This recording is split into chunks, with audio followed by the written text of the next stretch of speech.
各位朋友大家好啊，前面给大家测试了一款65瓦的桌面充电器，老铁们评论区都说这个功率太低了，对吧？所以这一期视频给大家准备一个大功率的桌面充电器的测试视频。当然我们这一期是先测试，后续再拆解。就是我手上这一个移速出品的最新款的165瓦4口桌面充电器，还有这一套数据线，就是购买这一个桌面充所赠送的一套数据线。这个4口充电站性能究竟怎么样，咱们测试了就知道了。喜欢我视频的老铁们，记得一键3连，点赞关注投币走起。老铁们想看的，我尽最大努力的安排，一个人只能尽力了啊。我们话不多说，先开箱这一台桌面充电站和所赠送的这些线材。这个就是桌面充的包装盒，这2个小的包装盒则是它的支架。所有的包装盒还是延续了移速一贯的风格，银色的包装。这里移速的标识165瓦标识，氮化镓的标识，产品的概念图片，产品的特色介绍。盒子底部这里还有一个移速的 logo， 两边侧面则是黑色的。盒子背面规格信息、制造商信息、条码信息还有警告信息。我们直接打开包装盒，这里有一个 Hello 卡片，卡片的背面则是相关的一个介绍。这是桌面充电站本体泡沫的固定卡座，内部还有2个小盒子，这一个小盒子装了一根电源线，另外一个盒子里面装着一个多国语言使用说明书，也是这个产品的保修卡。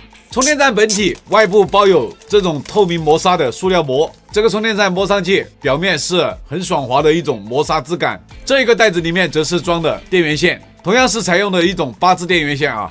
充电器配送2种不同风格的桌面支架，这一种支架名称叫云翼，这种支架名称叫山琴，都有配送这种圆形的磁吸贴，外面表皮是树皮的材质，还有这种柔软的硅胶双面贴，还配送2张个性化的贴纸，怎么贴大家自己看着办。充电器前端为银色的配色，表面为乳白色的配色，侧面有条纹凹槽，这里有165瓦氮化镓的标识，这边是移速的 logo， 一样的有条形的凹槽。这个蓝色的圆圈为电源接通的指示灯，3个 Type-C 口，一个 USB-A 口，内部舌片全部都是红色。4个充电口分别标示有140瓦、100瓦、45瓦、30瓦的标识，背面则是8字电源插座，底部规格信息。这一套线材就是随着这一个充电站所赠送的一套线材，非常有档次啊！大家看这个包装，这么大一个包装就知道了。产品的名称就叫240瓦组合线套装，直接打开包装给大家看一下。内部一共有1、2、3、4、5，有5根线材。这一根是双 C 线，它是弹簧线；这一根双 C 线是短线。这里还有一根 Type-C 公转 Type-C 母的一个转接线，也可以叫这种线为延长线。这一根线材为 Type-C 转 Lightning 的一个快充线，这根线材是经过 MFI 认证的一根线缆。这一根线材则是 CC 的标准线材。配套的所有的线材外表的材质全部都是采用的非常亲肤、非常柔软的硅胶材质，颜色采用的是跟充电站配套的乳白色。我们测试主要用这2根标准的线材。这个充电站连包装盒连8支电源线一起的重量是549克，去掉包装盒的重量375.5克，单充电站的重量307克。这根8支电源线68.6克，这一根双 C 线的重量是39克。这一根苹果的 PD 20瓦充电线，它的重量是35克。充电站的长度为101毫米，宽度为113毫米，整体的厚度20.9毫米。CC 线的 Type-C 头子上面都有移速品牌 logo， 这一面则都印有240瓦的标识，数据传输速率的标识。所有线材的直径大约都是 4.5毫米，线材护套的宽度 11.4毫米，护套的厚度 5.8毫米，护套的高度为 20.7毫米，连底部防折断部分 29.6毫米。这一根1.2米的线材，我们量出来它的长度的话，大约多了30毫米。这一根1.2米的 PD 线，它也大约多了个20多毫米。我们来看一下这个产品的规格信息：165瓦桌面充电器，型号是 MSA05， 输入规格100至240伏全球电压。C1 口最大功率140瓦 ，C2 口最大功率100瓦 ，C3 口最大功率45瓦 ，A 口最大功率30瓦。下面是多口功率分配的情况，我们后面再测试。制造商信息。这里是3C 认证，循环10年，非热带地区使用，双路绝缘，海拔2000米以下地区使用，室内使用和不要扔向垃圾桶。3C 认证信息咱们放在屏幕上，有需要的可以截图。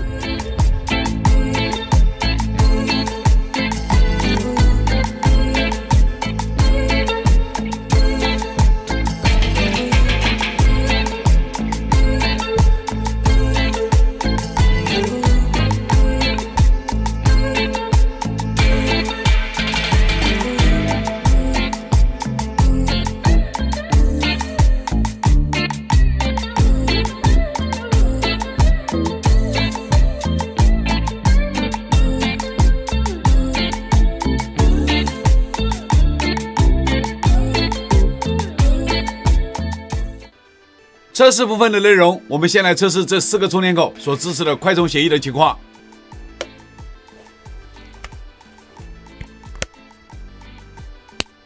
我们现在测的是 Type-C 一口它所支持的快充协议的情况，有融合快充 UFCS 105瓦的功率，高通 QC 3加5伏、9伏、12伏、20伏、3.6至20伏，华为的 FCP 最高功率是36瓦，华为的 SCP 协议最高功率是40瓦，三星的 AFC 最高功率24瓦，展讯的 SFCP。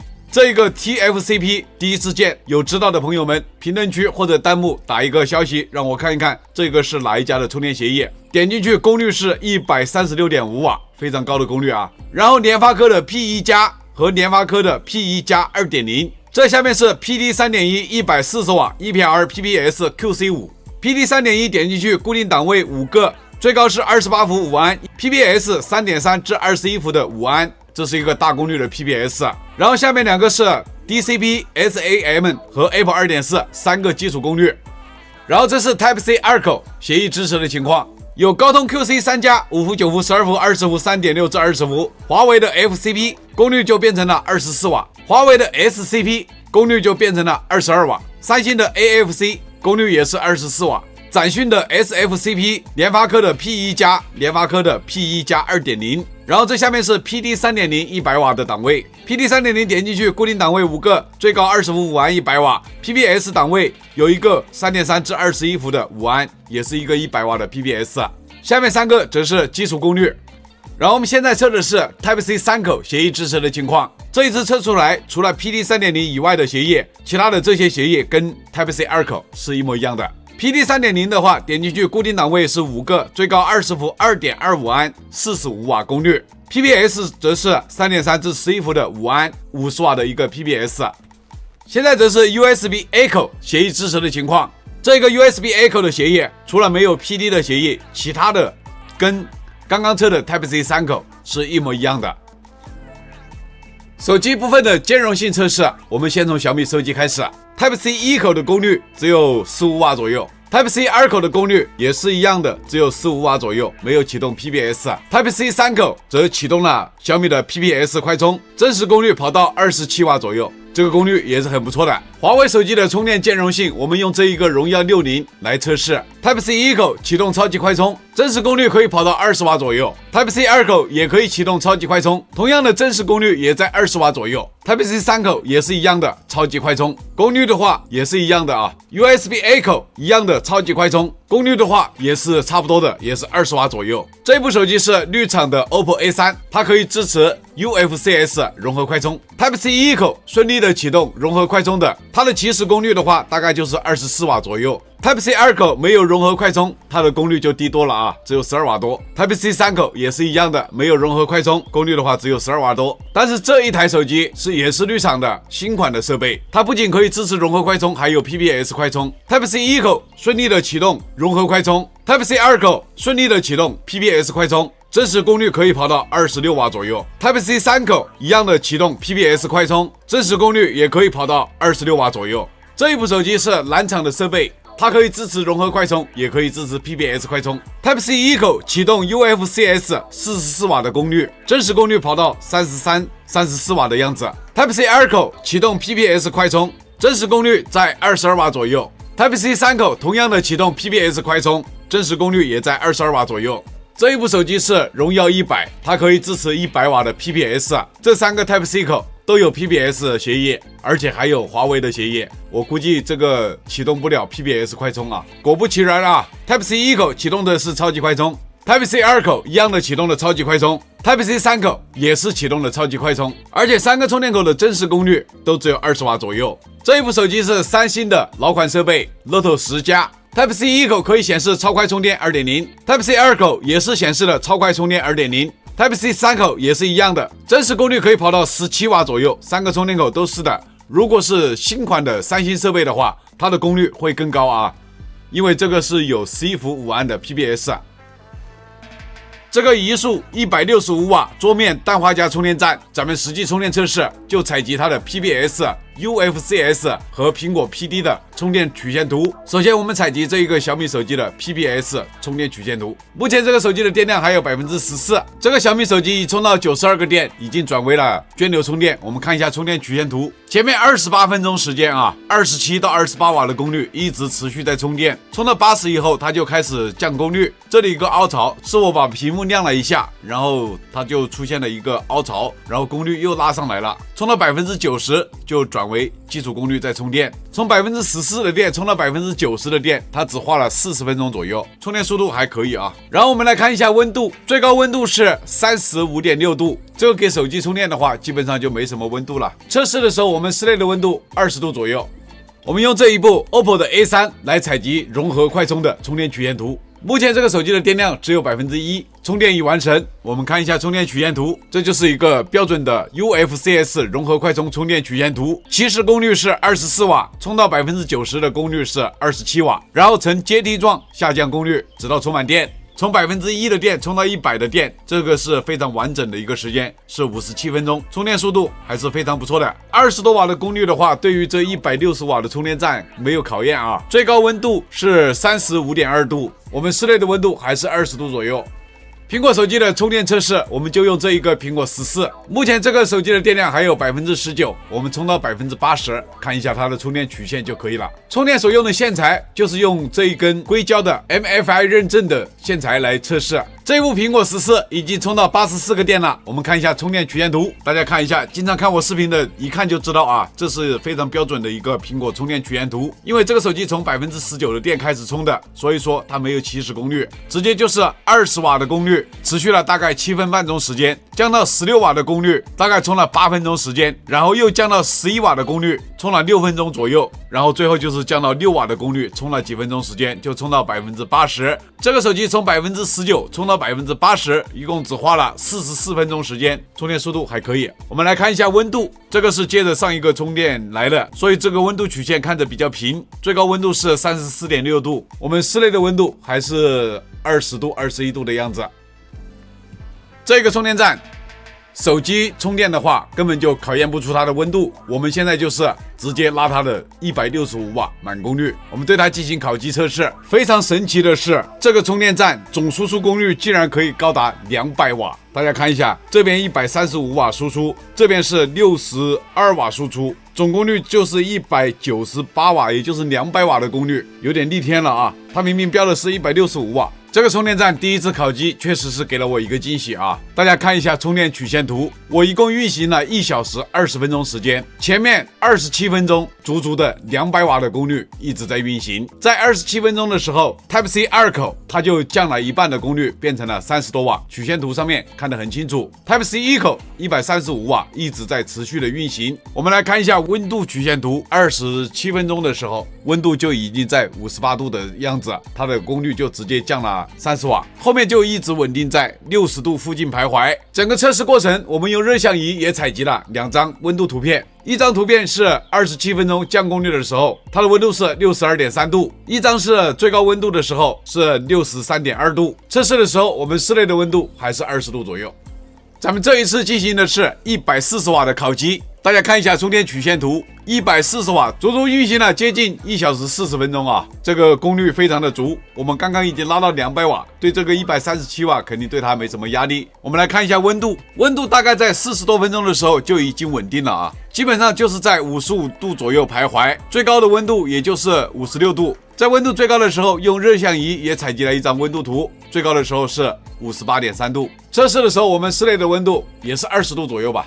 这个桌面充电站烤机测试确实是给了我一个惊喜啊，也可以说是一个彩蛋啊。这个多口功率分配测试，我们拿到一个充电设备的话，我们先要看它的规格说明 ，C3 口和 USB-A 口同时输出的功率是5伏3安，就证明这2个充电口它是同一个降压电路。我们先来测试双口功率分配，首先是 C1 口加 C2 口的情况 ，C1 口我们先启动140瓦，我们再接上 C2 口。接上的瞬间没有断连，功率的话就调整到100瓦，这边的话就是65瓦，总功率165瓦。C2 口启动100瓦，再接上 C1 口，同样的是没有断连，功率的话就变成了65瓦 C2 口 ，C1 口的话就是100瓦，总功率还是165瓦，没有出现刚刚那个200瓦的情况啊。我们再来看 C1 口和 C3 口同时使用的情况 ，C1 口启动140瓦，我们再接上 C3 口，接上的瞬间没有断连，但是功率的话重新调整到100瓦，这边的功率就是45瓦，总功率145瓦。同样，我们先启动 C3 口，再插上 C1 口。插上去 C3 口是纹丝不动的，不会断连。这边 C1 口就是启动100瓦功率。我们现在看 C2 和 C3 口同时使用的情况，先启动 C2 口的100瓦功率，再接上 C3 口 ，C2 口纹丝不动 ，C3 口45瓦，总功率145瓦。我们拔掉 C2 口，这边还是没动，我们再接上 C2 口 ，C3 口还是纹丝不动。我们现在来看一下 A 口的多口功率分配的情况。A 口的话，我们先启动它的18瓦功率，我们接上 C3 口。接上的瞬间就会断连，两个功率就变成了基础功率，这就是同一组降压电路。拔掉 C3 口 ，A 口的功率就会重新回到18瓦。如果跟 C2 口和 C1 口同时使用的时候，它是不会断连的。接上 C2 口 ，A 口纹丝不动。同样的，接上 C1 口 ，A 口一样的是纹丝不动。这个时候 C2 和 C1 都是走的100瓦功率，同一组降压电路同时使用就会断连，大家要记住这个原则。我们现在来看一下3个 C 口同时输出的情况。我们先启动 C1 口的140瓦，再接上 C2 口，没有断连，功率变成100瓦。C2 口就是65瓦。我们再来接上 C3 口，都没有断连 ，C1 口变成了65瓦，这边 C3 口就是30瓦的功率，总功率不超过165瓦。跟 A 口同时使用的情况也是一样的。接上的瞬间 ，C1 口马上就调整为65瓦 ，C2 口是纹丝不动的。3个充电口同时使用的情况下，我们再接上 A 口，我们接上 A 口。接上的瞬间 ，C3 口马上就变成5伏的基础功率，这2个充电口是没有任何变化的，总功率165瓦不变。这个充电站这样测试下来的话，它的多口不断连的技术也是有了，而且启动酷戴科15 Ultra 的双枪快充也是轻轻松松的。这个充电站所赠送的这5根线材硅胶线手感是非常不错的。我们来对这几根线材的数据来一个测试。首先就是这一根 MFI 认证的 PD 快充线，这个认证的标识不是随便可以拿的，每生产这一根线一束就要向苹果公司交$3左右的授权费。我测给大家看一下，就是这一颗原装芯片的费用，没有这一颗芯片，这一个认证的标识是拿不到的，也不可以随便的标上去的。这就是苹果 MFI 认证的数据线缆。其他的几根线材头子上面全部都有240瓦的功率标识 ，PD 线它是标的27瓦。这是线材内部 eMarker 芯片的信息。被动型数据线方案的话，我们要拆开看了才知道内部用的什么芯片。供电能力50伏5安240瓦 EPR， 速率规格 USB 2.0。这下面则是版本信息。这一根短线内部 eMarker 芯片也是一样的。这一根 1.8 米的弹簧线内部的芯片也是一样的。延长线的作用主要是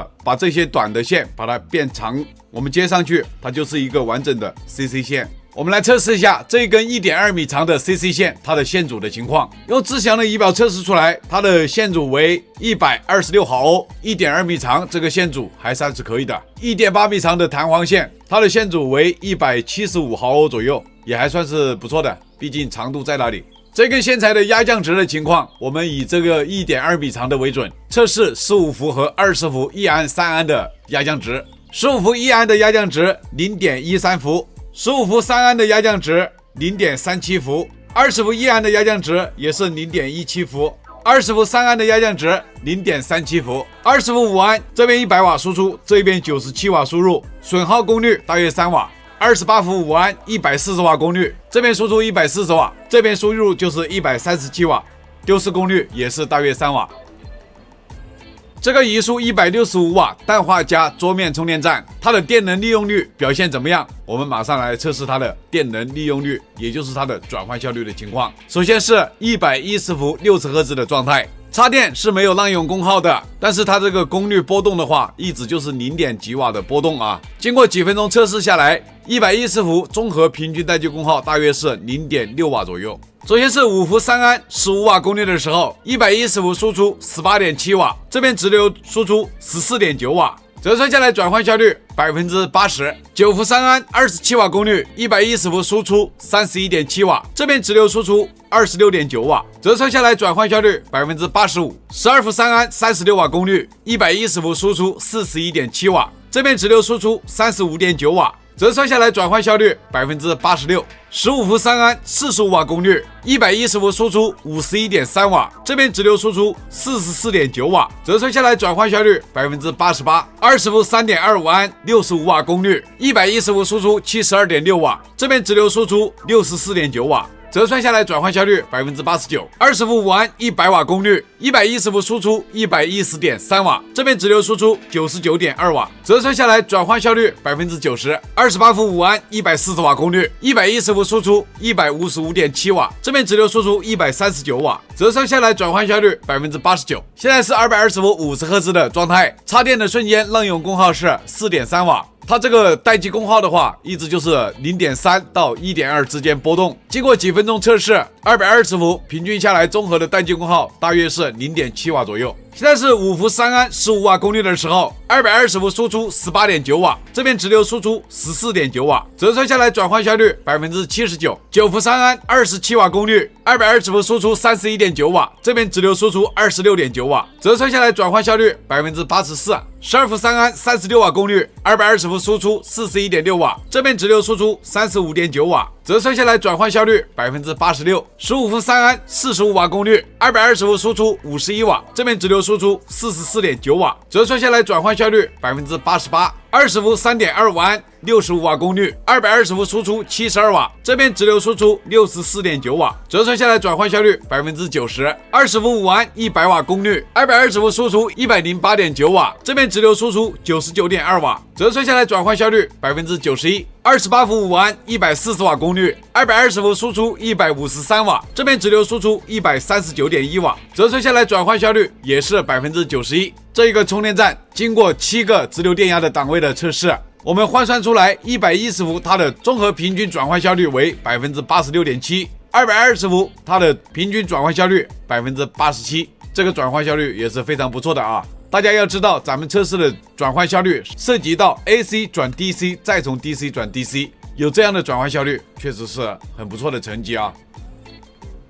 我们现在就是来测试这一个移速165瓦氮化镓桌面充电站，它最关键的数据，这也是各位老铁们最关心的数据，就是它的交流文波控制的情况。但愿不要翻车啊！这个桌面充电站我也是非常喜欢的。首先是这个充电站140瓦充电口的文波控制的情况。5伏3安15瓦功率的时候，它的文波最高的时候是 17.3 毫伏，平均文波 15.5 毫伏左右。9伏3安27瓦功率，它的文波最高的时候 38.2 毫伏，平均文波在 27.6 毫伏左右。12伏3安36瓦功率，它的文波最高的时候 47.6 毫伏，平均文波34毫伏左右。15伏3安45瓦功率，它的文波最高的时候 52.7 毫伏，平均文波37毫伏左右。20伏3.25安65瓦功率，它的文波最高的时候 55.3 毫伏，平均文波35毫伏左右。20伏5安100瓦功率，它的文波最高的时候 66.2 毫伏，平均文波 48.1 毫伏左右。28伏5安140瓦最高功率，它的文波最高的时候是 52.1 毫伏，平均文波30毫伏左右。这个文波表现非常不错啊。我们现在测试 Type-C Air 口100瓦充电口的文波控制的情况。5伏3安15瓦功率的时候，它的文波最高的时候 31.7 毫伏，平均文波在 26.2 毫伏左右。9伏3安27瓦功率，它的文波最高的时候 38.97， 也就是39毫伏，平均文波 34.8 毫伏左右。12伏3安36瓦功率，它的文波最高的时候 42.2 毫伏，平均文波 36.3 毫伏左右。15伏3安45瓦功率，它的文波最高的时候 42.6 毫伏，平均文波 39.3 毫伏左右。20伏3.25安65瓦功率，它的文波最高的时候 42.3 毫伏，平均文波 38.4 毫伏左右。Type-C Air 口最高功率100瓦的时候，它的文波最高的时候是 60.9 毫伏，平均文波 56.4 毫伏左右。我们现在来测试 Type-C 3口45瓦充电口的文波情况。5伏3安15瓦功率的时候，它的文波最高的时候是 34.95， 也就是35毫伏，平均文波 30.9 毫伏左右。9伏3安27瓦功率，它的文波最高的时候 47.2 毫伏，平均文波 43.3 毫伏左右。12伏3安36瓦功率，它的文波最高的时候 53.8 毫伏，平均文波 47.7 毫伏左右。15伏3安45瓦功率，它的文波最高的时候 51.3 毫伏，平均文波 47.4 毫伏左右。20伏 2.25 安也是45瓦功率，它的文波最高的时候 42.4 毫伏，平均文波 38.1 毫伏左右。我们现在来测试这个充电站 A 口文波控制的情况。5伏3安15瓦功率的时候，它的文波最高的时候 36.9 毫伏，平均文波 32.4 毫伏左右。9伏3安27瓦功率，它的文波最高的时候 49.5 毫伏，平均文波 45.1 毫伏左右。12伏 2.5 安30瓦功率，它的文波最高的时候是 52.6 毫伏，平均文波 47.9 毫伏左右。20伏 1.5 安也是30瓦功率，它的文波最高的时候 44.5 毫伏，平均文波 38.6 毫伏左右。这一波测试下来，这一个充电站的文波也是属于极品一般的存在啊，交流文波控制是非常不错的。这个移速165瓦氮化镓4口充电站，这次我把它测试的明明白白，近28分钟超详细的测试视频，就是为了把它的真本事全部给掏出来。200瓦功率，27分钟全力输出，直接炸场。这个彩蛋着实有点意外啊，后续厂家会不会优化，咱们还得盯着。实测电能转换效率高达 87%， 快充兼容性拉满，除了荣耀 PBS 稍显遗憾，其他手机都能触发很不错的快充功能，表现相当给力。文波测试更是亮眼，4个充电口全是极品般的水准，交流文波控制的太稳了。再说这个外观，超薄的身材加上亲肤的外壳，手感一流，我第一眼就被它的颜值惊艳到了。往桌面上一放，这个妥妥的吸金神器啊！喜欢我视频的朋友们，记得一键3连，点赞、关注、投币走起来。测试不容易，也非常的感谢各位老铁们对我这个频道的支持。还没有关注的朋友们，点点关注，点点订阅，你们的支持就是咱们这个频道更新的动力啊！谢谢大家观看，咱们下期视频再见。